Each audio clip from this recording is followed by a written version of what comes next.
For the past few weeks, every time I start a new game, I feel the urge to answer this question. Does a good game necessarily need a good gameplay?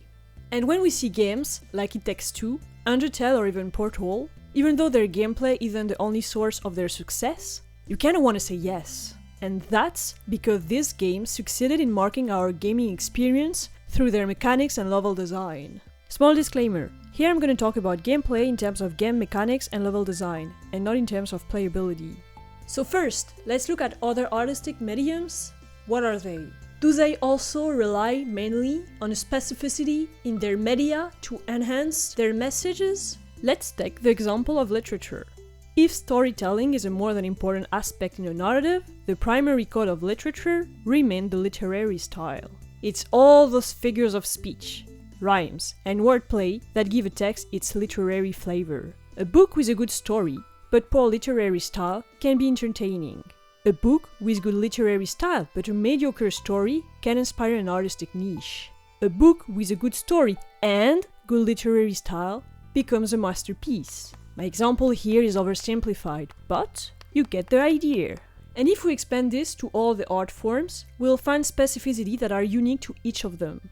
Photography with its static capture of reality, cinema with motion and editing, and theater with representation in space. So, even though all of the arts share common specificity with one another, they also have their own rules that elevates and distinguish them from other art forms. This is a very principle of adaptation, retransmitting what exists with artistic rules of one media to the rules of another, in the most suitable way. It's really one of the most challenging exercises.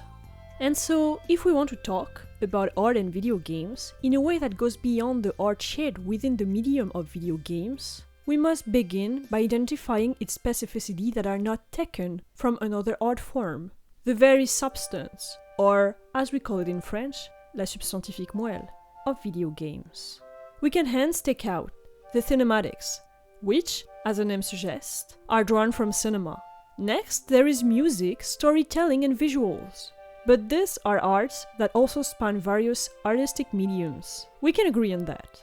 Finally, we are left with interactivity, which elevates the audience from mere spectators to active players. This quality is already much rarer in other art forms. It may exist, but it's not a pure and compulsory characteristic. If we try to be more precise, we can say that it's the playful interaction between a person and an electronic object through a device. Therefore, the specificity of video games lies in the playful interactivity with the work itself. More commonly put, the gameplay. To complement my point of view, I'll follow the same logic in my example for literature, but this time it's up to you to answer the questions. And to help you answer them, feel free to think of examples in games. If your conclusions differ from mine, you can pause and share your perspective in the comments. So first, does good music make a game good? Or is it the music itself that is good and perfectly suited to the game's constraints? Is a game with a very good story and a rich coherent universe particularly good for that game? Or would it be just as good for any other type of art that requires storytelling? Is a game without music, story, and mediocre graphics, but with innovative and stimulating gameplay, considered rather good or rather bad? Finally, a more personal question that will determine what kind of player you are. Would you prefer playing a repetitive game with boring mechanics and poor gameplay, but with incredible visuals and an exciting story and touching music? Or a mediocre game in everything it offers except for its gameplay and level design? You see this last question? For me, it's a bit what happened when we talk about Assassin's Creed games and put it against a Souls-like. And if you've seen my other videos, you know how hard I could be with Assassin's Creed games. Yet, a part of me can't help but admire many elements of the franchise. Let me explain.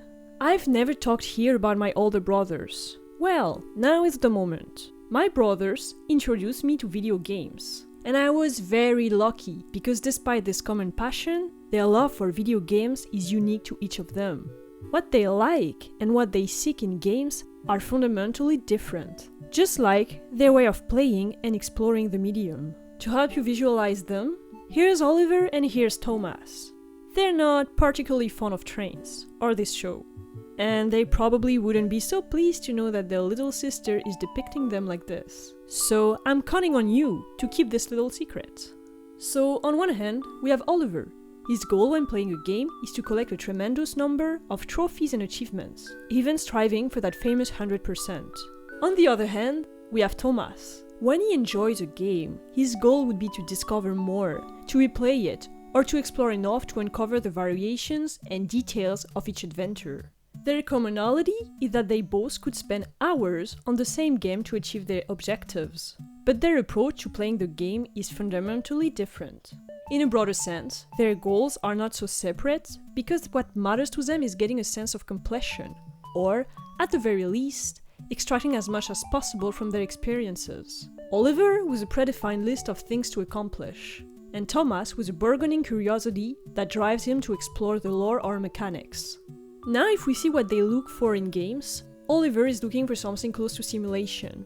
He enjoys wandering in a game and finding physically realistic spaces where NPCs address him as someone with his character's rank is supposed to be addressed, and where his action and their environment react in accordance. So he seeks the journey, and the story is a very powerful component for him to immerse himself in a game. However, for Thomas, he's more interested in complexity. He's not afraid of complicated interfaces, because his motto and drive when playing is self-improvement. So as you can see, Oliver is a big fan of games like Assassin's Creed or Kingdom Come Deliverance, because these games immerse him mainly through their visuals and storytelling in a rich and realistic world, whereas Thomas enjoys being challenged and would feel comfortable tackling games like Dark Souls or Sekiro.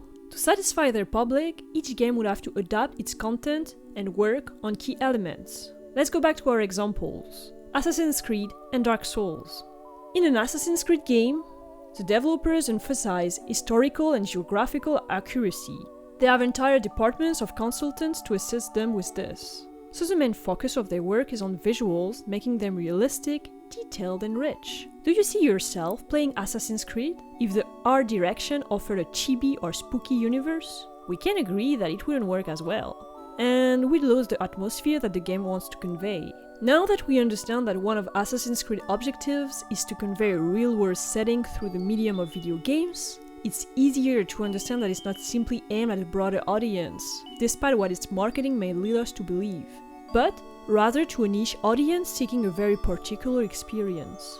Moreover, if we look at the first games and compare them to the latest ones, it's clear that the series has lost its way over the years and somehow forgotten its true purpose, retaining only the importance of historical representation through its settings. Now, compared to Dark Souls, the focus here is on the gaming experience. It offers you a real challenge. You'll have to push yourself to face increasingly harder bosses. And upon this solid foundation is a rich and complex world that requires observation and deduction to understand its intricacies. In other words, even in its storytelling and visual construction, Dark Souls is demanding and wants to engage its niche in its pursuit of self-improvement. Its goal extends to the tiniest trace of art at its core.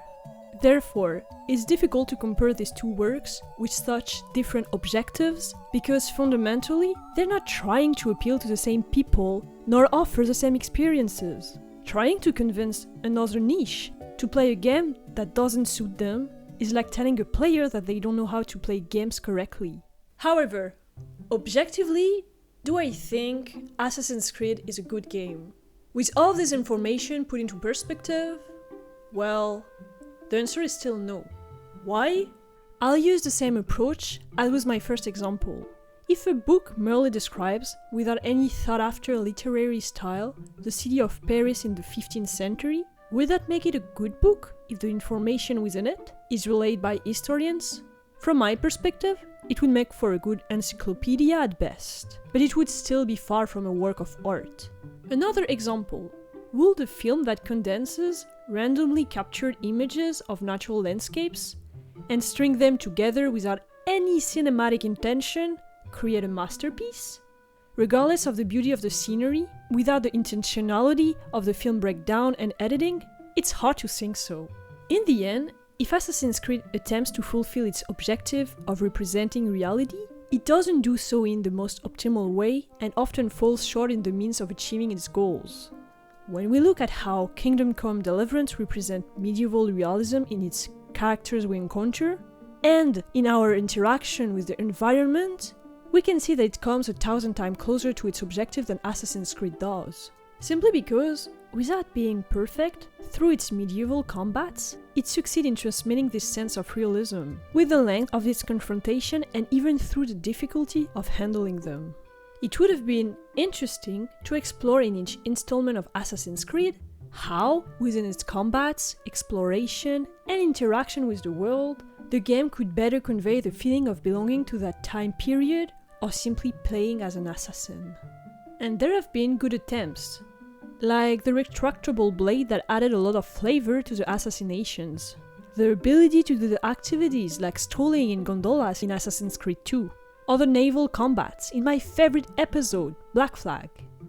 There were attempts, some lack of ambition, a few failures, but what really harmed the series is its inability to innovate. They settled for having a good idea without ever pushing the boundaries to refine it. And worst of all, every good idea ends up spoiled by the need to sterilize it because yes, by constantly trying to adopt formula that work everywhere, you end up losing your identity. If your goal is to make a ratatouille, but you mix in melted chocolate and a salad with a dressing because each component is good on its own, you just serve us an inedible mush. Therefore, what makes a Dark Souls game good and an Assassin's Creed less qualitative is not necessarily related to the difficulty and demands of one over the other, but rather in their approach to achieving the objective they have set for themselves. Dark Souls encourages self-improvement, placing this objective mainly at the core of its gameplay mechanics, but also extending it to its environmental storytelling. In contrast, Assassin's Creed excels in its setting and representations, but the experience it offers doesn't pursue this quest for historical simulation. As a result, it feels like we're missing something in Assassin's Creed, whereas with Dark Souls, not really. I would even say that with a Souls-like, we feel like we understand where we're heading. But when playing Assassin's Creed, we're not quite sure where the game ultimately wants to lead us. If you wonder why indie games are more memorable in their experiences compared to mainstream AAA titles, that's because many indie developers create games with the goal of sharing something unique with their audience. They want you to embark in this gaming experience with something new and original. And for the best of them, they understand that this objective lies within their mechanics and level design. In contrast, the AAA industry seeks to extend an idea or objective to a broader range of players, sometimes forgetting its essence, or I'd even say its intentionality. Of course, there are always high-quality big productions, and there is nothing wrong with enjoying games that use well-worn formulas or are closer to their intended objectives. But sometimes, when playing, it's nice to sit back and ponder how a game could be better, how it could more effectively achieve its main goal, or avoid losing itself. If we learn to understand what makes a game good, we also learn how to consume them better, and therefore enrich it. Thank you for watching this video to the end. If you enjoy this kind of content, don't hesitate to give a little thumbs up, subscribe, or check out other similar videos on my channel. It always brings me great joy to reply to your comments and continue sharing this passion with you. Thank you for all the support, see you soon!